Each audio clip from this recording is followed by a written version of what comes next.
Hello guys, आप सभी का स्वागत है मेरे न्यू ब्लॉग में। ये खरी खरी क्या सोच रही है, ट्रेन टाइम पे आएगी या नहीं? इसकी गारंटी मैं नहीं दे सकता। फाइनली हमारी ट्रेन आ गई है और हम ट्रेन पे बैठ गए। ये क्या खा रही है अकेले अकेले? रुको जरा, सब्र करो। अरे नहीं नहीं, ये तो रानी को भी खिला रही है। मुझे नहीं दिया। हाय कितना सुंदर दृश्य, इतना सुंदर दृश्य कभी देखा है क्या आपने? तो फाइनली हम पहुंच गए हैं मथुरा, श्री कृष्ण की जन्मभूमि। तो चलिए मैं आपको वहाँ का दृश्य दिखाती हूँ। जो गए होंगे उन्होंने तो खुद देखा ही होगा, और जो नहीं गए होंगे वो ब्लॉग के जरिए देख के श्री कृष्ण से आशीर्वाद ले सकते हैं। यहाँ श्री कृष्ण जी ने देवकी जी के 9वें पुत्र के अवतार में जन्म लिया था। ये है बहुत पावन जन्मभूमि। तो प्यारा दृश्य है ना। इसके बाद हमने दर्शन के पश्चात कुछ फ़ोटोज़ क्लिक करवाई। यहाँ पे तो फ़ोटोज़ क्लिक करवानी बनती थी, आखिर ये मेरे कान्हा की जन्मभूमि है, तो यहाँ मैं अपनी फ़ोटोज़ को यादों के तौर पे क्यों ना रखूँ, बिल्कुल रखनी ही चाहिए। फिर कब जाना होगा ये देख के लगता है जैसे कि फिर से मथुरा पहुँच गई। ये क्या खरी खरी सो रही हूँ क्या मैं? ऐसे तो नहीं होता है। दर्शन के पश्चात हमने यहाँ पे चाय की चुस्की ली और फिर निकल पड़े वृंदावन की ओर। ये देखिए वृंदावन के खूबसूरत दृश्य। तो फाइनली मेरो वृंदावन आ गए हो, है ना कितना प्यारा। हम सब रात में वृंदावन पहुँच गए थे और सुबह होते ही अपने बांके बिहारी के दर्शन को निकल गए। यहाँ पे मैंने तिलक लगाया जिसकी वीडियोस तो मुझे बनानी थी, और साथ साथ इतनी ज़्यादा सीरियस क्यों लग रही हूँ मैं, पता नहीं। चलो इसका भी मैं वीडियोस निकाल ही देती हूँ। देखिए कितने प्यार से सुंदर से ये तिलक लगा रहे हैं। माथे पे तिलक ना हो वृंदावन में तो ऐसा लगता है कि सब कुछ सोना सोना है। बिना इसके तो यात्रा अधूरी है, इसलिए यात्रा के दौरान तो तिलक लगानी ही चाहिए। तो फाइनली ये देखिए मेरे बांके बिहारी का मंदिर।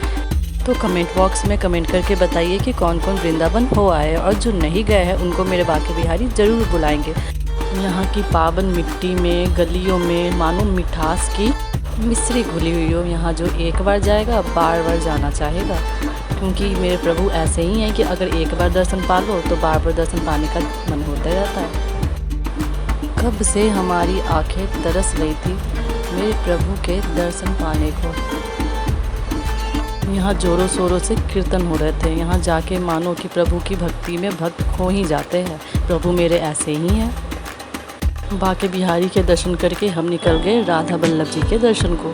ये देखिए यहाँ कितने ज़ोरों शोरों से कीर्तन हो रहा है। यहाँ हर टाइम कीर्तन भजन होते रहता है, और यहाँ जाने के बाद तो लगता है कि खो ही गए और कहीं धुन ही नहीं रहता। सिर्फ नाचो गाओ, प्रभु की भक्ति में खो जाओ। यही तो है वृंदावन का मनमोहक दृश्य, जहाँ जाकर आत्मा को सुकून मिलता है। यहाँ के हर प्रभु के मंदिर में बहुत भारी भीड़ होती है। बांके बिहारी में तो बहुत ज़्यादा भीड़ थी, क्योंकि वो है ही मेरे बांके बिहारी, जो हर कोई आना चाहेगा उनके दर्शन पाने को। राधा बल्लभ जी में बहुत भीड़ थी, लेकिन बांके बिहारी से कम। तो हम सब भी प्रभु के भक्ति में लीन हो गए, भजन कीर्तन किया, वो तो आप यहाँ पे देख ही रहे होंगे। राधा बल्लभ मेरू राधा बल्लभ जी, जय जय श्री राधे। हाय नज़र ना लगे मेरे प्रभु को। यहाँ जाने के बाद ऐसा लगता है कि वापस अपने घर को ही ना लौटूं, यहीं पे घर बसा लूँ अपने प्रभु के पास। यहाँ प्रभु के दर्शन अच्छे से करने के बाद हम सब निकल गए हैं द्वारकाधीश के दर्शन करने। वो आप लोग क्या द्वारकाधीश गए? अगर नहीं गए हैं तो हो आइए, क्योंकि यहाँ एक बार जाइएगा तो बार बार जाने को जी चाहेगा। अपने जीवन काल की शैली में प्रभु के दर्शन तो पाने ही चाहिए। तो ये देखिए यहाँ के मनमोहक दृश्य।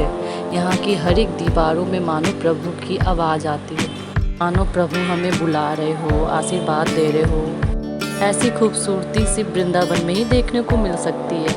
वृंदावन की हर एक गलियों में, हर एक दुकानों में और पहाड़ों से मानो आवाज़ गूंज रही हो, राधे कृष्ण राधे कृष्ण।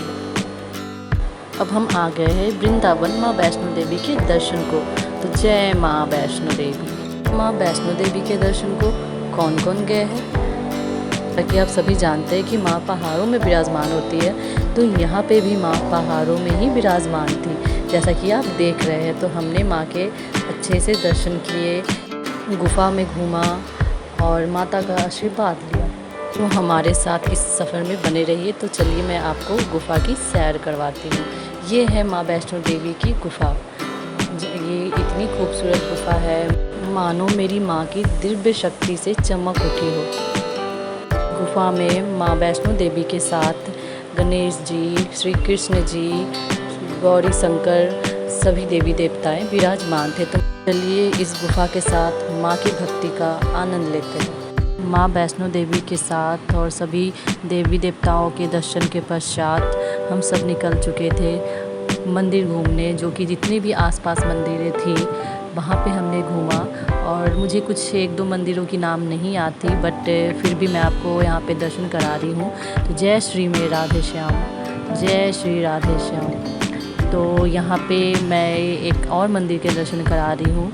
इस मंदिर के मुझे भी अभी भी नाम नहीं याद आ रहे, पता नहीं क्यों, कि काफ़ी मंदिरें मैंने घूमी थी और कुछ की ही मैंने वीडियोज़ फ़ोटोज़ निकाली थी। तो आप अगर आपको पता है कि ये कौन सी मंदिर है तो मुझे कमेंट बॉक्स में कमेंट करके बताइए। काफ़ी तपस्या इंतज़ार के बाद मेरे प्रभु के पट खुले और हमने प्रभु के दर्शन किए, कि प्रभु के दर्शन पाना इतना भी सरल नहीं है। तो ब्लॉग को यहीं पे एंड करते हैं, मिलते हैं नेक्स्ट ब्लॉग में। कैसा लगा ब्लॉग? चैनल को लाइक कीजिए, सब्सक्राइब कीजिए एंड लव यू ऑल।